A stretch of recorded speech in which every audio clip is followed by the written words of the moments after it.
as I like to say, if you don't confront it, you're never going to conquer it. And for a lot of people, Right. they're just continually kicking the can down the road, so to speak, as opposed to just dealing with the can, picking it up and saying, you know what, whatever it is, I can deal with it. I am more powerful than I think. I can get this. I can get through this. Yes. Avoidance of triggers is not proof of change.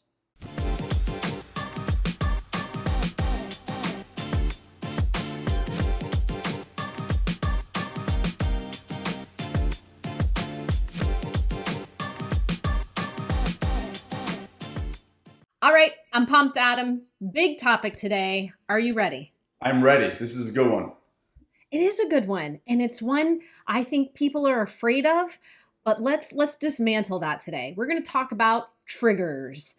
Everybody stay with us because this is a really important topic because as you said, Adam, we live on planet Earth, right?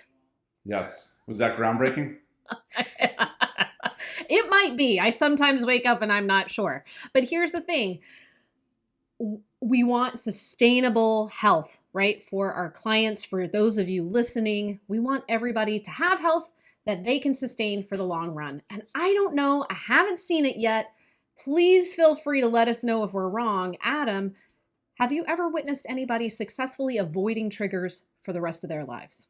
No, impossible, unless you are living in a bubble, which of course is not realistic. So no, it is not possible. And you can do it for a short term thing, but of course that's not going to lead to long term lasting results. Right. All right. So let's break this down. Triggers are stimuli that elicit a reaction. True or false? Facts, as they say. Okay. Anything I'm missing? Because I really feel like people think like triggers, bad things, negative things. And we'll talk about it a little bit more, but they're not necessarily bad, right? I think that's a really good point because I think we often think of triggers as a negative thing because of the reactions it elicits in us. But to your Mhm. point, it's just a feeling, it's just a thing that happens. We can choose to look at it however we want. Yes, exactly. And so later on, we are going to talk more specifically about positive triggers, which I think are really powerful. And we want to make sure that, you out there are equipping yourself with. But first, let's dive into it a little bit more. So we mentioned avoiding triggers, which I think in general is the approach most people would choose to take. Um, in getting healthy. I know I witness this all the time with clients. Well, I just won't do that, or I'll just avoid that, or I'll just pretend like that doesn't happen. It doesn't work, right? It's kind of an illusion of safety. Avoidance is just a lie, right? Like, this is not actually out there and triggering me. Well, yeah, it is. And honestly, Adam, one of my biggest goals with my clients is to expose them to their triggers, which sounds scary. What about you? I totally agree. So to me, we want to test drive the habits and the skills and the mindsets we're developing in the real world. And as far as I know, there's no way, as we said, to avoid that. So triggers to me is an opportunity for growth. It's an opportunity to test drive how we're doing. So I always look at triggers as an opportunity for growth, to see how we're doing, to see where we need work. And, I think when you look at it that way, it's a little easier to let them in. Yes, definitely. So let's talk about, first of all, how you might identify that there are some triggers for you. And I think like the words I hear in my head personally are, oh, I'm afraid of what's going to happen when, right? I'm afraid of what's going to happen when I don't get enough sleep or when my kid wakes me up in the middle of the night vomiting Right. or when I go to dinner with that couple who can't seem to stop pouring the wine, or when I go to Texas to visit my family and every time we get together, it's about food, right? Like for me, these are some of my triggers. What about you? Do you have any personal fears that Yeah. we So could for me, use to it's, identify? it's just countless hours of running from one thing to the next with my kids and not having any time to just recharge by myself. just even if it's Mm. just 20 minutes of quiet time, no stimulation, just chilling out, right? And if I have that, that is certainly a trigger. Feeling really overwhelmed can be a trigger for me. Just feeling like I have a lot to do. There's a million things that need attention. That is definitely a trigger for me. Not feeling like, I mean, I guess those are the two things. Just some alone time to just rest and recharge, and also just feeling really overwhelmed are huge triggers for me. Okay, good. So now we're kind of armed with possible triggers, right? We've followed our fears to what could trigger us to behave in ways that we don't like, that lead to outcomes we don't like. So, okay, what do we do with that? Well, the first thing we want to do is create sort of a safe routine, safe environment in which to exist most of the time. Because the good news is generally we're not triggered 24 hours a day. At least I hope not. I know sometimes life gets in the way, life happens, and we can certainly feel triggered constantly. But for the most part, there are a lot of hours in the day and triggers are very brief. So we want to really make sure that there's kind of a calmed chaos on Yeah. a regular Yeah. basis, a safe routine, right? So what does that look like for you? I mean, for me, it's trying to get as much sleep as I can. It's making sure I get some sort of movement in every day. It's making sure I've thought through what I'm going to eat for the day.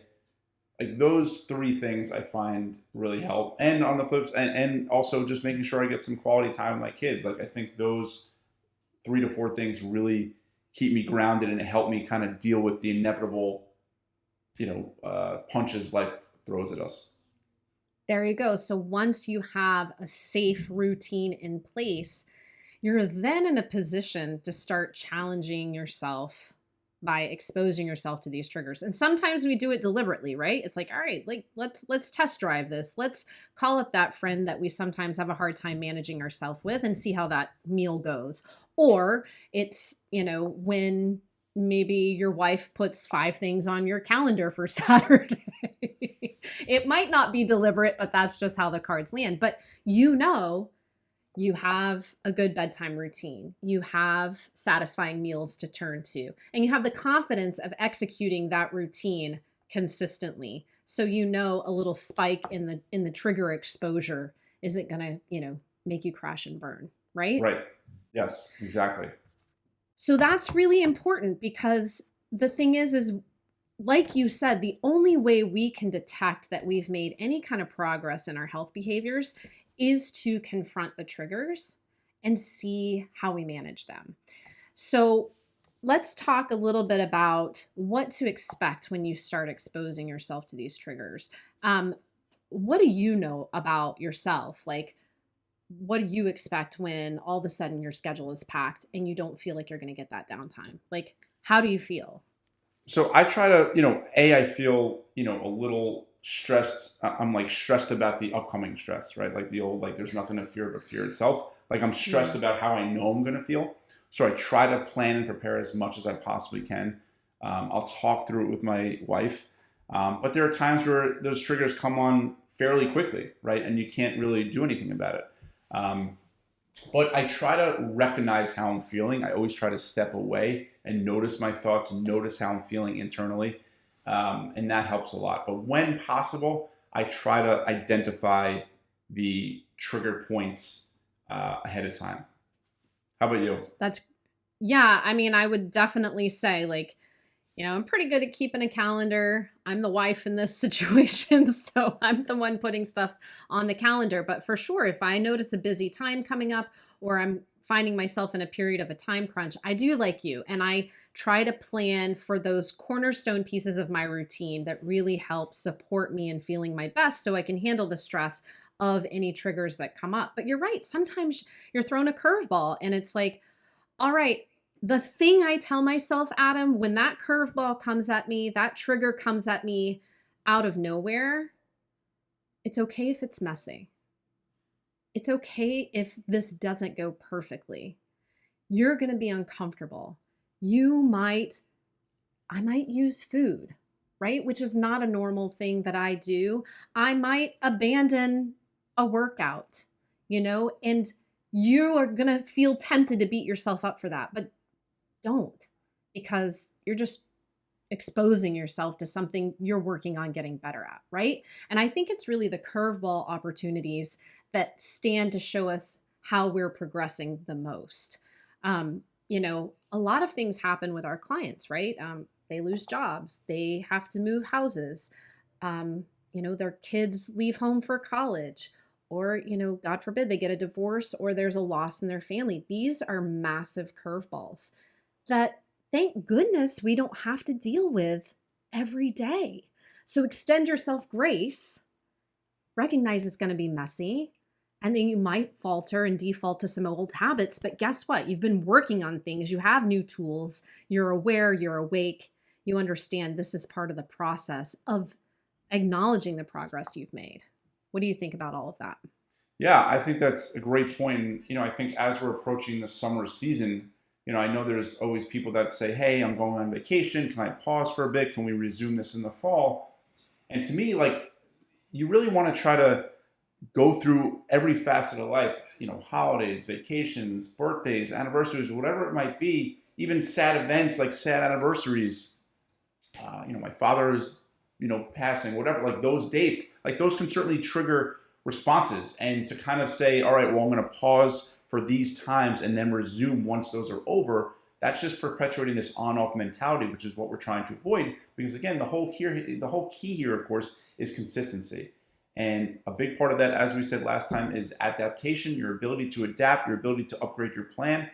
And, if I'm hearing you correctly, it sounds like a big key for you, and I couldn't agree more, is compassion, right? Allowing yourself to go through it. The key thing is going through it, but it might be messy, it might be sloppy, it might be, make you feel like a beginner all over again, that you have no idea what you're doing, but you're still going through it.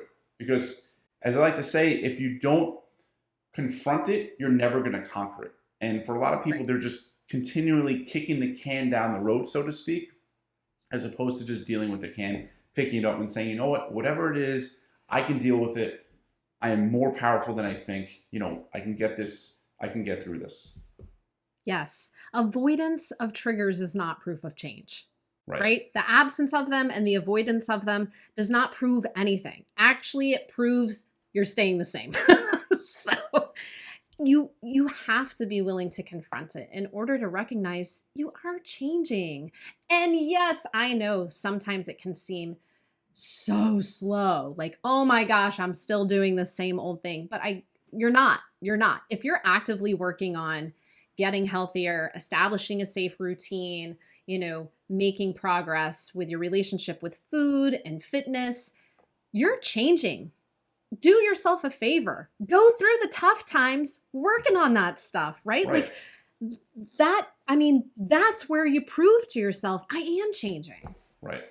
And I always say, like, I tell that to clients all the time. It's like, use your coach and let your coach help you through those times, because you'll have their support, their expertise, their guidance, and their accountability to help you navigate it. And if and when you kind of fall off the cliff or you make tons of missteps, they'll also help you get right back on track. But use these opportunities, use these coming months as an opportunity for growth and to test drive, not to avoid. Yes, definitely. Okay, so I think we've kind of covered that whole process. Before we finish up, I want to talk about positive triggers. You had some really great ideas. So why don't you talk us through it? Yeah, so one of my favorite hacks is, when I was on my honeymoon, probably, 11 years ago now, we went to Italy, we went to some hotels, and I wanted to remember the vacation for as long as possible. Obviously, besides taking pictures and videos, one of the things I did was I took a bar of soap from our favorite hotels. And every single time I would smell those bars of soap when I was back home, it immediately brought me right back to Italy. And that's an example of a healthy trigger, right? It's something very simple. It's almost automatic that triggers a positive response, right? You can either trigger a negative response or a positive response. So in that example, the bars of soaps just, brought me right back. Other examples, it could be having bowls of fruit and vegetables out on your counter or in the refrigerator, right? You just see the bowl, that triggers, oh, maybe I'll have that instead of something else, right? On the flip side, having bags of chips or cookies on the counter is an example of a negative trigger. I like keeping my running shoes right by the door. It's very easy. Put them on, done. Put them on and can go outside. Right? That's another example. I love having pictures around, pictures of my kids, my wife, things like that really just make me happy. They elicit positive responses. And when I feel good, I want to do good. And it just becomes this wonderful, virtuous cycle. How about you? Yes. Songs. Songs are a big one for me. I love to put in good music that makes me feel good, and depending on the time of day, maybe it's more energetic or maybe it's more calming, but music is a really great one. You had talked about scents. Scents are a wonderful positive trigger. Again, depending on the energy you're seeking, whether you want to calm down or become energized, um, different things like that. But I think what also, you kind of threw in some counterpoints in there, right? Bags of chips on the counter, things like that. I think it is really crucial to really think about what we regularly choose to expose ourselves to, right? And as I've encouraged everybody out there, you do want to expose yourself to all the things that trigger, but do be mindful of ways that you can limit the input. So something we kind of laughed about before we started recording was like the incessant input of food, commercials, social media stuff, right? So some of that, I do think it's important in order to feel more powerful in the face of these triggers that we reduce our exposure to them for some time. So let's move in some of these more positive triggers and reduce some of the negative triggers. Yeah, I think that's a good point. Of course, the goal isn't to just seek as many triggers, negative triggers out as possible. But if you can avoid them, certainly do that, right? I mean, it's always easier to avoid the dragon than it is to slay it. But I think there's a very big difference between, watching endless amounts of TV or social media that it's just, after you finish, you're like, I don't feel so great, versus never going out to dinner with these friends because every time you do, they order endless amounts of alcohol, etc. Right? Those are very, I think, different things. And maybe sometimes you do need to avoid them. But you want to avoid when possible, or I guess reduce or minimize. Right. But also, don't avoid triggers that I think are inevitable. That to me, I think, is the key, that are inevitable. Yes. Another trigger, a positive trigger that I've actually been working on. I had this habit for a while after putting the kids to bed.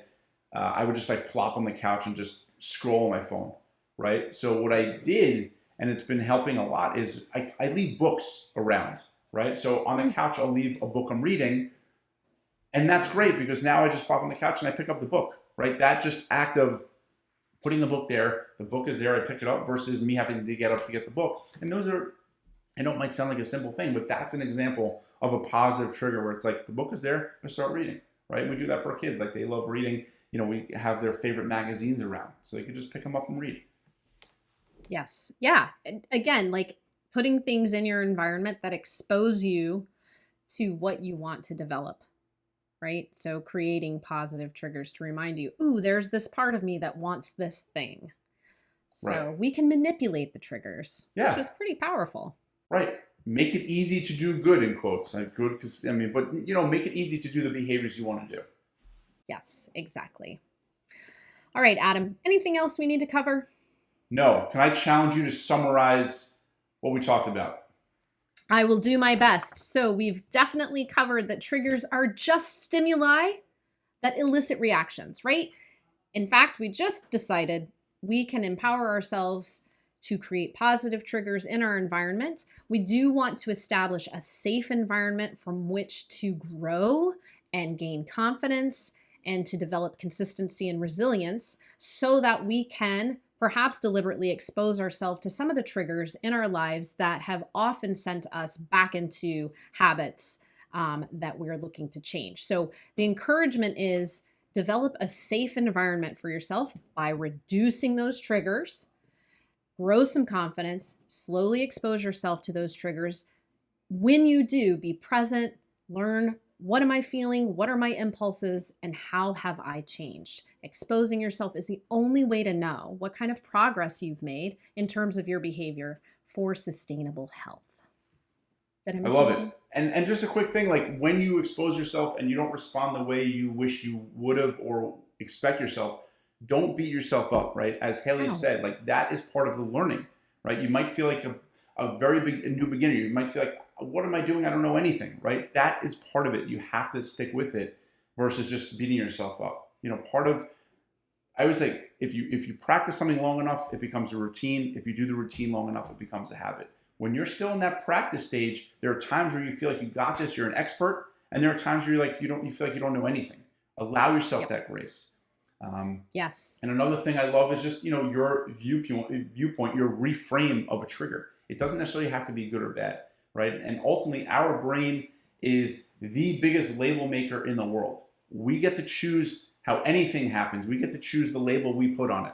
And the best reframe I can think of for triggers is it is an opportunity for growth, right? There's certain things that my kids do that trigger me. I can either do what I really want to do, or I feel immediately like the reaction, or I can say, take a deep breath, respond, right? And I look at it as an opportunity for growth. And if you're human, you're going to feel triggered. And those are opportunities for growth. And that's the way I try to view them. And the more triggers you conquer, the more growth you'll have. Absolutely. Said very well. Do not fear the triggers. All right, guys. Well, I think that's it for this week. As always, we look forward to hearing from you, and we will see you again next time. Take good care.